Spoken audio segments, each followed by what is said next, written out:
of the United States, etc., and has been honored throughout the years with numerous other awards and accolades for her outstanding philanthropic and humanitarian deeds.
Etc.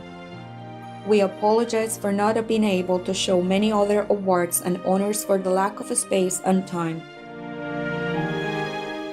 Supreme Master Chin Hai respectfully thank all special individuals, organizations, leaders, and governments for all your genuine, loving, ongoing support. May heaven bless you forevermore.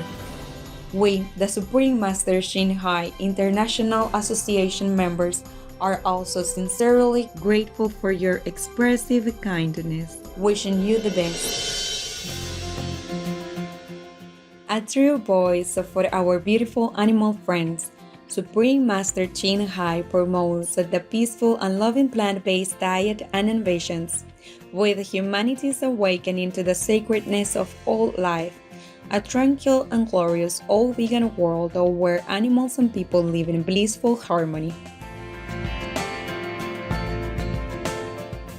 Her initiatives to spread the vegan trend are diverse and have included alternative living flyer distribution, the International Vegan Restaurants, Loving Hut, vegan food product companies, vegan fur products, Supreme Master Television, as well as regularly speaking to influential government and media leaders and participated in televised conferences on climate change, etc.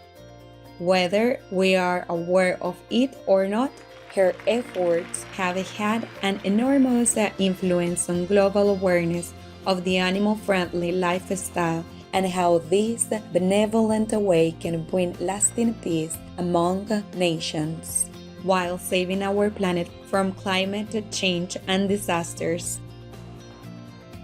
Over the years, Supreme Master Chin Hai has traveled worldwide, from the Americas to Africa, from Europe to Oceania, and held hundreds of discourses with the public and her disciples on a variety of spiritual topics. Today, we are blessed to present one of these insightful lectures entitled Earth Store Bodhisattva Sutra, contemplating the karmic conditions of beings, part 3 of 6, on Between Master and Disciples, given in English on August 9th, 2015 in France. The following episode contains content not suitable for children under 18. Parental discretion is advised.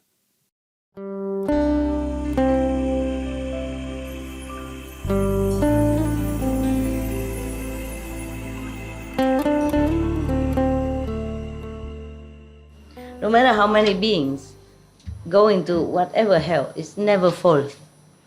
It's not like a prison, say, okay, we have no more space. No matter how. Just like heaven, no matter how many people go into one level of heaven, it's never filled. Jesus said, in my Father's house there are many mansions, but not just many mansions, limitless mansions. So don't worry that the Master initiates so many beings. How can they all go to heaven? You all go to heaven. Thank you, Master. Welcome. Welcome. Just don't give me a chance to have to go to hell to fish you out. Don't want that chance, okay? After reading all this, you should know better, huh? In case you forget. Yeah? In case you forget. It's not because Master give you initiation, then okay, no matter, Master will rescue me anyway, so you can do what you want. It's not that. You have to consider other being, even if Master can help you. But if you hurt somebody else, that's not fair. That's not a gentleman way, understand, huh? Yeah. Okay, so try to be good and fair. For being a gentleman, gentlewoman's sake, not because Master can or cannot rescue you. Can. It's just not the way to do. Okay? If we cannot help others, at least do not hurt them. My God, this is really detailed. I read it 30-some years ago. Even if I read it, I won't remember all this, you know. The iron wall on top, and iron all over, and burning from up and burning from down. Where would you go? If it's burning from down, maybe you jump up, you know, and hide yourself up there. But if it's burning from up down, maybe you run, yeah, further. But no, both up and down fire. Oh, God. Oh, God, I wish that all beings never have to experience this. Never. They're just so ignorant, you know. They're born in this world and they were badly educated, badly exampled, badly misled, and then punishing like this. This is too much. It's too terrible. Even though you shred this physical body, and you are in the astral body when you're in hell, but doesn't mean you don't feel pain. You feel just the same, even worse than here. Because, for example, if here, emotion you can hide, you know. For example, if he's sad, but he's smiling and that, I would not know because he's hiding. He's hidden inside, and all the wickedness and all that, you don't know, you don't feel it. But when you have nobody, no this protected wall of the human body, then you feel everything, all the pain, suffering, worse, multifold worse. If somebody is your beloved family is suffering in pain, you feel it so much. But if you are in the physical body, your family say, no, I'm okay, then you don't feel it. But in hell or in the astral body, you feel everything. Feel very intensely everything. The wall of that hell is 1,000 miles high, totally made of iron and covered with a fire burning downward. My God, can you imagine? 1,000 miles fire upon you, and another one from down. Iron snakes and dogs spewing fire race back and forth atop that wall. So you can't go nowhere. Snakes and dogs are even there. Iron snakes and dogs spewing fire, race back and forth. Make sure everywhere is burning all the time. In that hell is a bed that extends for 10,000 miles. One person undergoing punishment sees his or her own body filling the entire bed. So the suffering is more intense. more intense. It's more everywhere. When millions of people undergo punishments simultaneously, each one of them still sees his or her own body filling the whole bed. So big. That is how retributions are undergone by those with the same karma. What is more, these offenders undergo extreme suffering. Thousands of yakshas and other evil ghosts display fangs like swords and eyes like lightning as they pull and drag the offenders using their brass claw hands. Other yakshas, very wicked, evil, and ugly, Other yakshas wield huge iron halberds that they use to pierce the offenders' mouths and noses or stab their bellies and backs. Oh God. What is more, these offenders undergo extreme suffering. Thousands of yakshas and other evil ghosts display fangs like swords and eyes like lightning as they pull and drag the offenders using their brass claw hands. Other yakshas wield huge iron halberds that they use to pierce the offenders' mouths and noses or stab their bellies and back. They toss the offenders into space and then catch them by screwing them with the halberds, something like forks or something like that. Or they let them drop onto the bed. Iron eagles peck at the offenders' eyes and iron serpents wrap around their necks. Long nails are driven into all their limbs. Oh God, how terrifying. Must be terrible to be there. How pitiful. How inconceivable. What bloody hell like this? What kind of law is this? Oh God. Their tongues are pulled out, stretched. It's scary. And then plowed through. Their internal organs are gouged out, sliced and minced. Molten metal is poured into their mouths, and their bodies are bound with hot iron. Responses to their karma go on like that throughout thousands of deaths and rebirths in the same hell. They pass through millions of aeons seeking escape in vain. Oh God, how terrible. How terrible. How pitiful.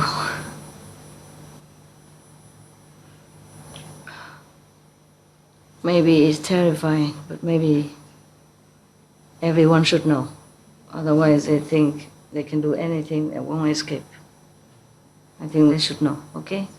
Even us, we should remind ourselves that nothing escapes the net of karma. When this world is destroyed, they find themselves in another world. When that world is destroyed, they pass to another one. When that world too is destroyed, they move on to another. When this world comes into being again, they return here. The situation involving uninterrupted retribution for offenses is like that. I mean, even if this world is destroyed and the hell that connected or belong to this world is destroyed, they will be transferred to another. Just like prisoners. Sometimes these prisoners have problem or they have to repair or kaput. They transfer the prisoners to another prison. The same. They won't escape. My God. And sometimes a world is not destroyed for billions, eons of times. And then they continue forever like that. That's why the Bodhisattva say is uninterrupted. Never stop. Moreover, 5 karmic responses account for the name uninterrupted. What are the 5? First, it is said to be uninterrupted since punishment is undergone day and night throughout many aeons without ceasing for a moment. Second, it is said to be uninterrupted since one person feels it in the same way that many people feel it. Third, it is said to be uninterrupted since repeated punishments continue without cease throughout years that stretch into nayutas of aeons. Nayuta means unlimited, okay? Limitless aeon means limitless time. Unlimited time, limitless time, infinite time. Those punishments are inflicted by instruments of torture, such as forks and clubs, or by serpents, wolves and dogs. These are ions and manifested, It's not real. Not real dog, real serpent, but even worse. The dog or serpent bites you, you die once, maybe. But these, they keep biting, and you won't die. You just feel pain forever. Or by pounding, grinding, sawing, drilling, chiseling, cutting, and chopping, or by boiling liquids, iron nets, iron ropes, iron asses, iron horses, or by raw hide bound around one's head and hot iron poured over one's body. And you think the prison on these planets are torturous. It's nothing compared to this. Or by meals of iron pellets and drinks of iron fluids. Fourth, it is said to be uninterrupted, since everyone undergoes karmic responses based on their offenses they committed, whether they be men, women,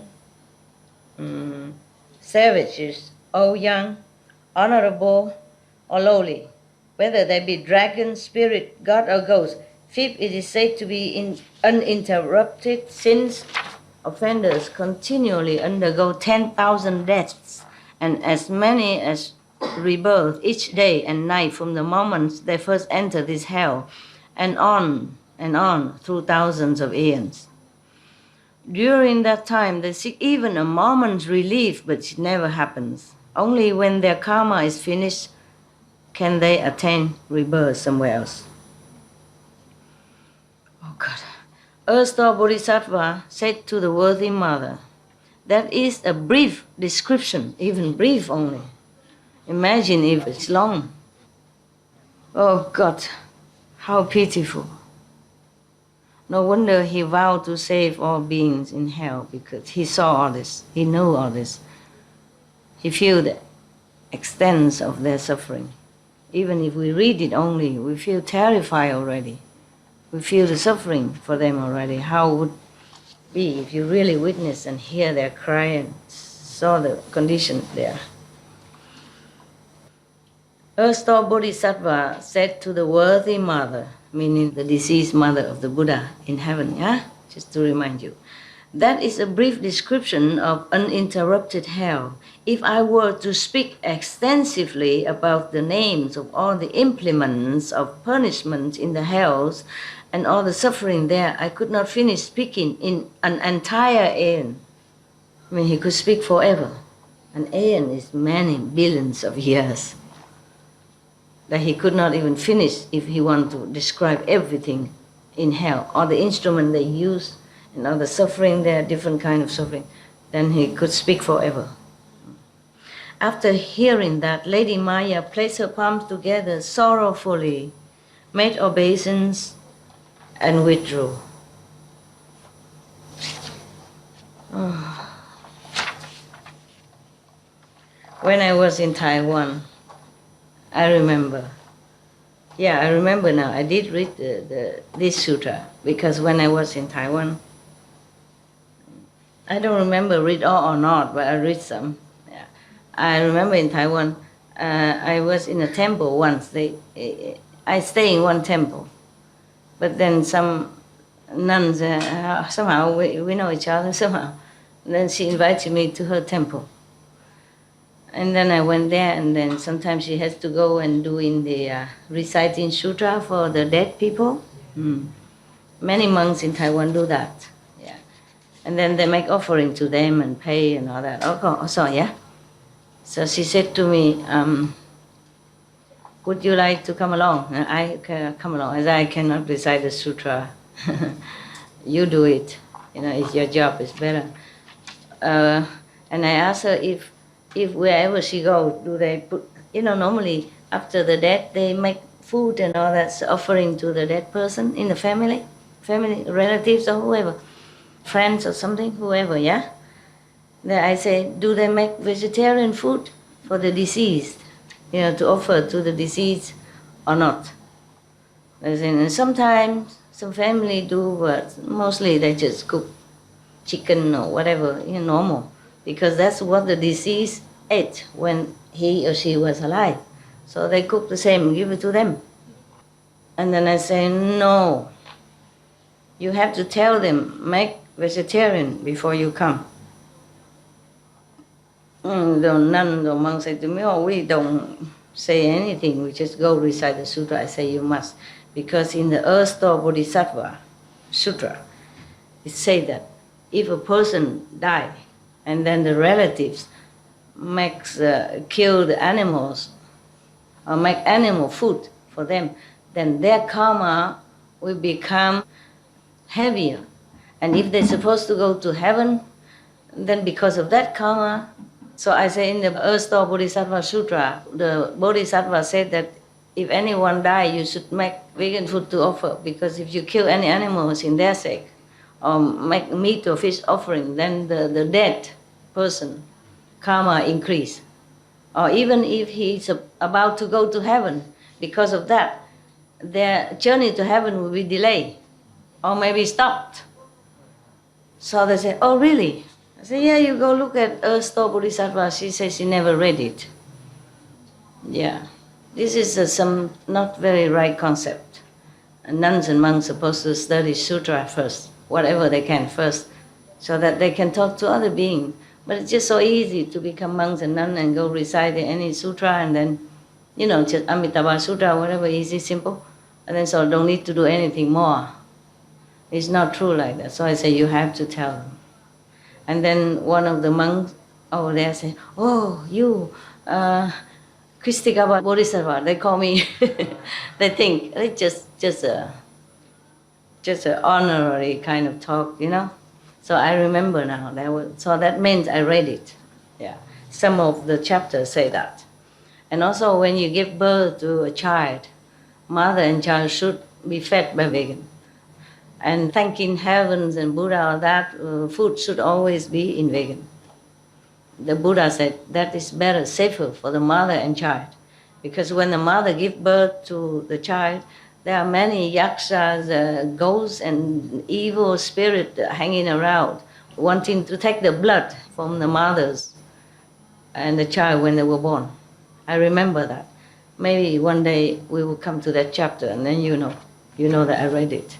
Therefore, we should not, even because it giving flesh and all that, they're also more attracted to that. And then maybe endanger the mother's and child's safety. Because all this negative spirit energy surrounding them during the sensitive time of birth. In Supreme Master TV, Supreme Master TV?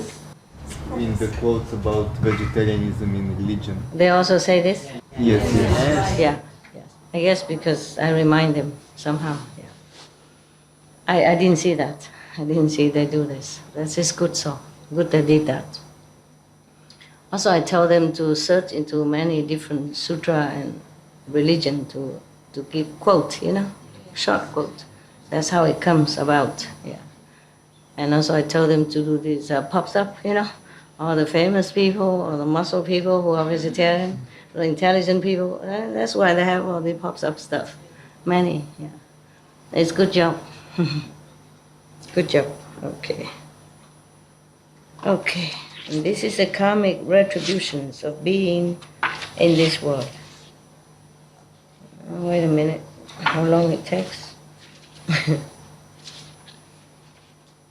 Because when I read something, I like to finish it, So it's quite long. Oh, no, not really. When it's one page, me only half a page, so it should be okay. Just look big, because they print only one side. It's okay. It's an urgent job. I tell them to print it quick. So next time, but we keep it okay like that. Okay. You still want to hear the retribution? Yes. Not scared yet? Okay.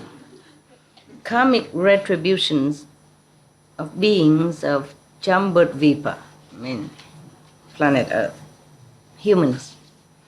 At that time, Earth Store Bodhisattva said to the Buddha, world honored one, because I received the awesome spiritual strength of the Buddha. He is so humble, huh? But of course, all the Buddhas support him spiritually, energy, yeah? Yeah.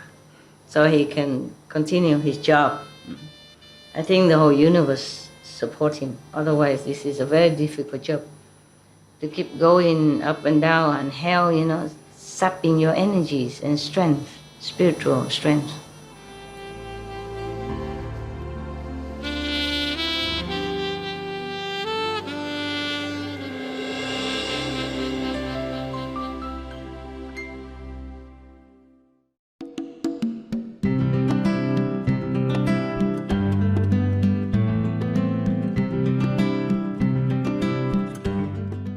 Cherished viewers, we appreciate your company for today's episode entitled Earth Store Bodhisattva Sutra, Contemplating the Karmic Conditions of Beings, Part 3 of 6 on Between Master and Disciples.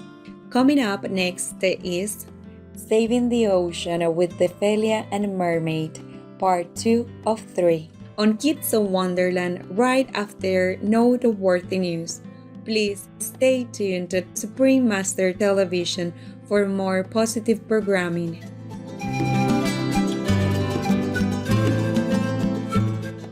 May God be your eternal guiding light.